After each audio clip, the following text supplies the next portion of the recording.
Hello, welcome to your KNearest Neighbors lecture. So KNearest Neighbors is another classification algorithm, and it's one of the most simple classification algorithms I can imagine. So we're going to use data points and features in the same way that we have before to predict the category of a different data point. Now I made this for something else, but it definitely applies here. So KNearest Neighbors algorithm essentially assumes that if you are neighbors or you're similar to other data points with respect to the features that you're choosing, that you will have the same category as them. So the way that KNearest Neighbors works is it looks at all of the data points that are near you based on your values of different features. And it says how many people are near you are this category. And if it's category A, then we classify you as category A. Now, this operates on the assumption that if you are near to other data points in that category, that you are in that category. But in a lot of cases, that is a valid assumption to make. And so the KNearest Neighbor algorithm works pretty well in those cases. So literally, this is how it works. We have a bunch of data points that have labels. And in this case, we have the red class and the yellow class. Now, the way that KNearest Neighbors works is it chooses a different number of features. So just FYI, KNearest Neighbors works in multi-dimensional space, i.e. it works when you have more than two features. But obviously, it's really hard to plot those out. So in this case, I'm just going to look at two features. So say that we have two variables. These can be anything. Let's see. It could be the cat height and the cat weight, and the two groups are different breeds of cats. It can be whatever. That's what we'll go with for now. So say that we have this data and we have for each data point the height and the weight of the cat as well as their breed. Well, say we get a new cat and we only know its height and its weight and we're trying to predict its breed. Well, let's say that the data point is, let's say, right here. So this is our new data point, and we're trying to classify it based on its height and weight. Well, the way that KNearest Neighbors works is we look at the K is just a variable here, it can be any number, the K nearest neighbors to this data point. So for instance, if K equaled, let's say, 3, we would look for the 3 nearest neighbors. Well, that is this one, I think this one, and probably this one. So we would look at the 3 nearest neighbors and we would say, what category or what breed are these neighbors? Well, they're all the yellow category, so we would predict that this data point is in the yellow group. Now we can increase K. We can say, let's say K equals 5. So now, instead of just looking at the 3 nearest neighbors, we look at the 5 nearest neighbors, which also includes these 2 points. So now that we're looking at the 5 nearest neighbors to this data point, we look at the category of all these data points and see which one is most common. Now we don't have just one category, we actually have 1 of the red group and 4 of the yellow group. So what we do is basically each data point gets a vote, and we choose whichever category has the highest number of its members. So we can say, okay, well, there's 4 yellow group and 1 red group, so we're going to classify this cat as the yellow group. So we can use any number of K, and what we'll do is we'll just keep increasing the neighborhood of the data points around our data point that we want to look at. But no matter what, the basic principle is look at the K nearest data points to this data point we're trying to classify. Whichever group has the highest number of its members in those K neighbors, so whichever of the groups is most common in your neighborhood, that's going to be the category that we classify our unknown data point as. It's really that simple.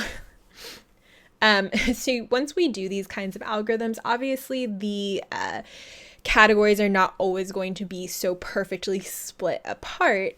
But what you can see here is this is a map of what category we would classify a point as, depending on where it is in the map. So anything that is orange in the background, if a data point were here, we would classify it as an orange data point. Any data point that is blue, we can classify as the blue category. So this you can see at the very top is working with k equals 25. So it's looking at the 25 nearest neighbors to each data point in order to make the classification.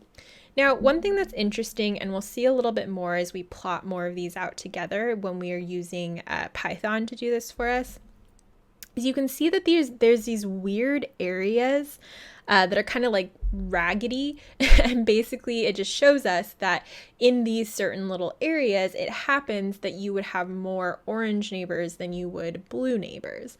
And so we'll experiment with this a little bit, but as you increase k, sometimes you can see these boundaries getting a little bit smoother, and we'll experiment with this a little bit in Python. So this isn't the first time that we've seen this, but it's the first major time that we've seen this. The K-nearest neighbors algorithm has something that we call a hyperparameter, and that hyperparameter is k, the number of neighbors that we're looking at. And a hyperparameter in this case is something where it's a value that can change. So we can use k equals 2, we can use k equals 500 if we had enough data points for that, of course. And it's something that the data scientist is choosing before we run the algorithm. It's not something that the algorithm itself estimates from the data. Now, hyperparameters can definitely just be chosen based on your knowledge and expertise, as well as the limitations you might have with your data set. Obviously, you can't have k equals 5,000 if your data set only has 100 points. But there's another way that we can estimate what the best value of k is using our data, and this is in general called hyperparameter tuning. And it's essentially a way to try out different values for a hyperparameter and see which one gives you a model that performs the best. So the way that we're going to do this is with an extension of the model validation techniques that we've been learning. So far, when we do model validation, we're only using it to check whether, or to estimate how our model would perform on unseen data. We haven't really used it for anything else yet. Well, now we are. So in the past, what we've been doing is we have a data set, and in some way, whether it's a train test split or it's a k-fold cross-validation, we're dividing our data into two sets. We're dividing it into our training set and our test set. And we're training our model on the training set, and then we're testing it to estimate its out of sample performance on the test set. Well, now with our with our hyperparameter tuning, we're going to add a step to that. So say this is our data. We're going to still do some kind of train test split usually. So we're going to have our training data here and then our testing data here. And remember how we've talked about in class that it's really important that you have a separation between your train and test set. You don't want any data leakage, and that's the same here. So if we're going to use our test set, if we were going to use our test set to estimate the performance of a model based on different values of k. So let's say we train our model on the training set with k equals 5, and then we test to see how it did on the test set, and then we train our model with k equals 7, and then test to see how it did on the test set, and etc. for different k's.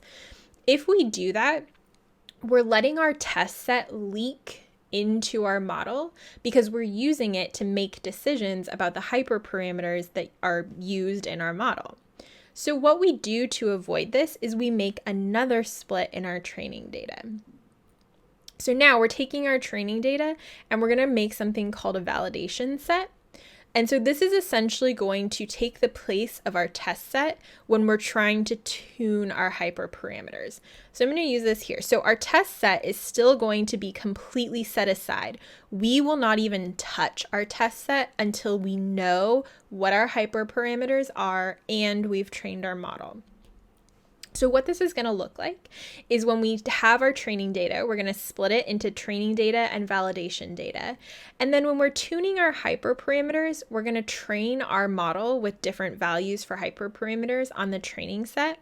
And then we are going to estimate its performance on the validation set. So notice we're not touching our test set yet. So for instance, I could try k equals 5, and then I could try k equals 7, and then I could try k equals 10. Usually we'll try more, but for the sake of this lecture, I am going to build 3 different models, one with k equals 5, one with k equals 7, and one with k equals 10. And then I'm going to test them on the validation set. This is going to give me an estimate of how well these models would perform. So I am going to get some kind of level of accuracy for each of them. So say the accuracy for 0.5 is 0.65, for k equals 7 it's 0.72, and for k equals 10 it's 0.45. So these numbers from my validation set will give me an idea of which of my hyperparameter values is the best. So in this case, I would pick k equals 7 because it gave me the highest accuracy. So then what I would do is, okay, I've chosen my hyperparameters. Now I'm going to train my model using k equals 7. And now that I've made all the decisions with regards to my model, I'm going to finally look at my test set and test my model on my test set. And this is going to, again, do what model validation has done for us before, which is give us an idea of how our model will perform on unseen data. So just to review, the reason why we do this is because if you use the test set as a way to choose a hyperparameter, you're actually leaking information about the test set back into our model. And remember, the whole purpose of model validation is to check how our model would do on unseen data. And if you're having your test set leak into your model, it's no longer really unseen data, and you're probably going to overestimate how well your model is doing. The way we get around that is by essentially creating like a fake test set from our training data, which we call the validation set. And that allows us to create different models using the training data and estimate their performance based on the validation set and use that to choose our hyperparameters so that we don't even have to touch our test set until we have our final model. Okay, I know that was a lot. Hopefully the next lecture where we do this all in Python will help give you a little bit more information about what we're going to do.